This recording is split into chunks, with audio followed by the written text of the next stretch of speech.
구독과 좋아요 정말 감사합니다.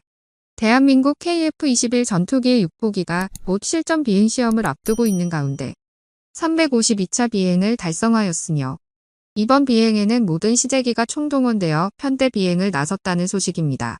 이번 비행은 기존의 시험 목적을 더욱 확대해 양산을 위한 과정 중 꼭 필요한 비행으로 알려졌는데요. 특별히 이번 비행 시험에는 국내 관계자뿐 아니라 KF-21에 관심이 많은 해외 관계자들도 참관한 것으로 알려졌습니다. 그리고 국내 조종사와 함께 해외 조종사들도 이번 비행에 참여해 시험 비행을 마친 것으로 알려졌습니다. 얼마 전에는 폴란드의 국방장관이 대한민국을 방한하여 대한민국의 방산 업체들을 만나 협력을 강조하였습니다. 그가 직접 한국에 방문한 목적은 FA-50의 폴란드 수출형 공개 행사로 알려졌지만 사실 그가 가장 기대했던 건 KF-21 전투기의 시험 비행 참관이었습니다. 그도 그럴 것이 현재 한국과 공동 개발국이지만 분담금 납부도 하지 않는 인도네시아 조종사는 KF-21 보라매를 2번이나 탑승해 자국의 항공사업에 큰 전진이 있었다는 특집 기사를 내보내면서 자국의 성과를 자랑하고 있는데 자신들도 이러한 대우를 받고 싶은 것을 간접적으로 표현한 것입니다. 실제로 KF-21 보라매에 인도네시아의 조종사가 탑승해 함께 비행했다는 소식은 국내에서 뿐만 아니라 폴란드 현지에서도 엇갈린 반응이 나왔었는데요. 현재 한국에는 인도네시아 조종사와 폴란드 조종사가 입국해 훈련을 받고 있습니다. 인도네시아 조종사들이 최신 기종의 KF-21 전투기 시험 비행에 나서자 폴란드 조종사들 역시 KF-21 보라매를 타고 싶다는 바람을 피력했으며 이번 352차 비행에 함께 나선 것으로 알려졌습니다.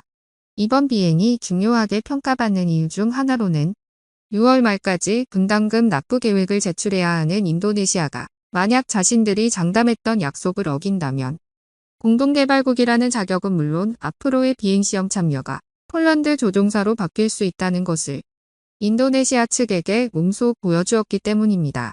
일각에서는 인도네시아가 분담금을 납부해도 안심할 수 없다는 이야기를 하고 있습니다.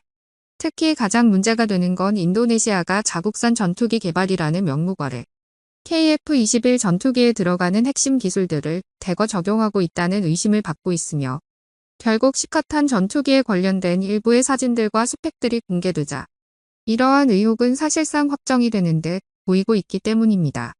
한국에 도움이 되는 행동은 없고 오히려 우려스러운 행위만 족족 골라서 하기에 한국 항공우주산업은 물론 우리나라 네티즌들에게 반감을 사고 있는 게 현실입니다. 사실 대한민국의 경고성 여론까지 무시한 인도네시아는 한계치를 넘지만 않았으면 아무리 부정적인 여론이어도 KF-21 공동개발을 끝까지 진행했을 텐데 인도네시아 정부의 행보는 그 한계치를 넘었다는 평이 나오고 있습니다. 게다가 최근에는 분담금 납부는 무시하고 중고 전투기 도입까지 한다는 발표도 하였죠. 이에 대해 군사 전문가들은 대한민국과 인도네시아의 철저한 갑의 입장으로 KF-21 전투기 공동개발 계약서 조약을 재진행했어야 한다고 주장하는데요. 계약 내용은 인도네시아 정부로부터 선수금을 받은 뒤 모든 돈을 받는 마지막 날까지 주어진 기간은 정확히 24개월로 명시해야 한다고 말하고 있습니다. 말 그대로 돈부터 먼저 보내라. 그렇지 않는다면 한국산 KF-21 전투기가 인도네시아에 보내지는 일은 전혀 없을 것이라는 일종의 안전장치를 추가해야 한다는 것이죠.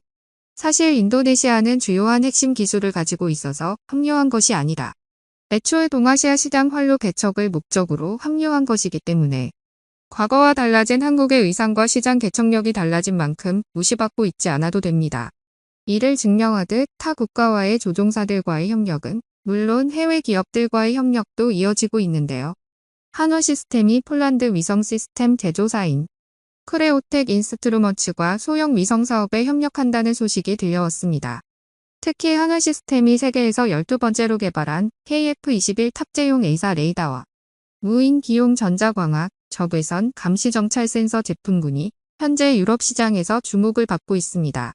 한화시스템과 협력하는 크레오텍 인스트루먼트는 양자 컴퓨터 제어 시스템과 기타 응용 분야를 위한 고급 전자 장치뿐만 아니라 위성 시스템, 구성 요소를 제조하고 있으며 폴란드에서 유일하게 무게가 10kg에서 수십 kg에 이르는 위성을 제작할 수 있는 능력을 갖추고 있기에 한국 항공사업의 기술 발전은 물론 KF-21 전투기의 기술적 증진도 긍정적인 영향을 끼칠 것으로 보입니다.